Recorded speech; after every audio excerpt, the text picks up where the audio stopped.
Cook with Comali season 7ல இந்த வாரம் முதலாவது காம்படிஷன் சுற்று ஆரம்பிச்சிருக்கிறாங்க.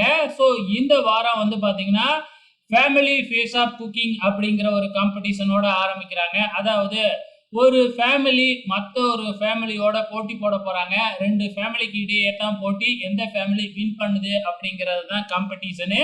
ஸோ இந்த முறை நம்ம கோமாளிகள்லாம் வந்து பார்த்தீங்கன்னா, என்ன மாதிரியான கெட்டப்ல வந்திருக்காங்க அப்படின்னு பார்த்தீங்கன்னா, தமிழ் சினிமாவுல முக்கியமான கேரக்டர் இருப்பாங்க இல்லையா? ஸோ அந்த கேரக்டர்ல தான் ரஜினிகாந்த் அப்படின்னா, ரஜினிகாந்தோட முக்கியமான கேரக்டர் என்ன அப்படிங்கிறது நமக்கு நல்லாவே தெரியும்.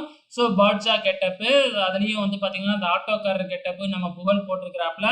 அதே மாதிரியே விசு வந்து பார்த்தீங்கன்னா, சம்சாரம் அது மின்சாரம் அந்த கெட்டப்பு. இந்த மாதிரி பல கெட்டப்ல வந்து பார்த்தீங்கன்னா, நம்ம கோமாளிகள்லாம் இந்த வாரம் வந்து அசத்த போறாங்க. ஸோ இந்த வாரத்துல என்னலாம் நடக்க போகுது? இந்த வாரம் யாரு வந்து பார்த்தீங்கன்னா, லீட் எடுக்க போறாங்க? ஏன்னா இந்த வாரம் தான் முதலாவது காம்படிஷன். கண்டிப்பா எலிமினேஷன் இருக்காது. வரப்போற எலிமினேஷன் சுற்றுல இந்த வாரம் எடுக்கிற மார்க் யூஸ் ஆகும் அப்படின்னு நினைக்கிறேன். பொறுத்திருந்து பார்க்கலாம் என்ன நடக்க போகுதுன்னு.